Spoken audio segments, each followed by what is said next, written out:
बड़ा हर्षोल्लास का दिन है।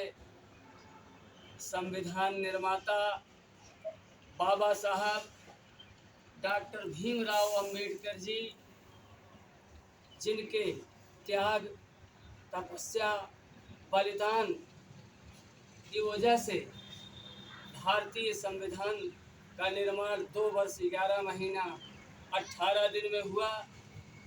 बाबा साहब का जन्म 14 अप्रैल सन 1891 ईस्वी को मध्य प्रदेश के इंदौर जिले के महू छावनी में हुआ था।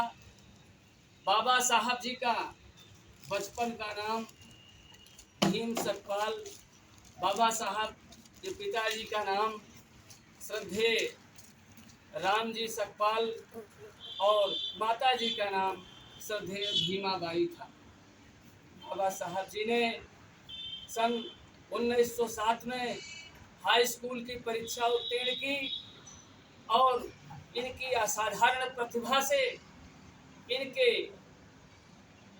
अद्भुत कौशल, कुशाग्र बुद्धि से प्रभावित होकर के महाराजा गायकवाड़ द्वारा एक विशेष छात्रवृत्ति दी गई। बाबा साहब सन 1913 ईस्वी में अमेरिका के कोलंबिया यूनिवर्सिटी में प्रवेश लिए। बाबा साहब 1915 में अर्थशास्त्र में एमए की डिग्री प्राप्त की।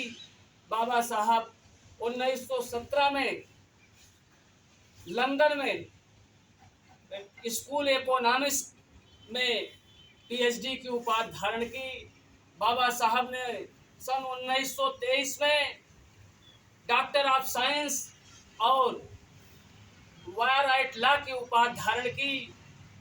बाबा साहब चाहते तो लंदन में ही रह करके बहुत बड़ी उपलब्धि और बहुत बड़ा अपना नाम कमा सकते थे, लेकिन बाबा साहब के मन में तो इस देश के लिए उद्धार करने की बात थी।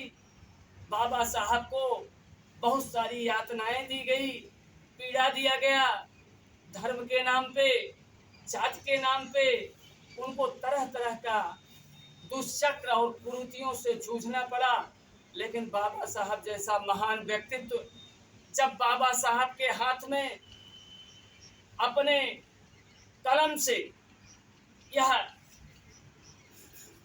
यह बल मिला कि वो चाहते वो कुछ भी ऐसा कर देते जो देखने में ये लगता कि बाबा साहब ने हमारे साथ पक्षपात किया है। लेकिन बाबा साहब के मन में जरा सा भी किसी भी समाज के प्रति लेस मात्र भी कटुता नहीं थी। बाबा साहब ने संविधान में सबके लिए जगह दिया, सबके लिए समान भाव से जगह बनाई। बाबा साहब को के चरणों में कोटि कोटि नमन करते हुए, सादर अभिनंदन करते हुए, वंदन करते हुए अपने वाणी को विराम देते हैं। बहुत बहुत धन्यवाद। एक फोटो ऐसे खींच ली। हाँ।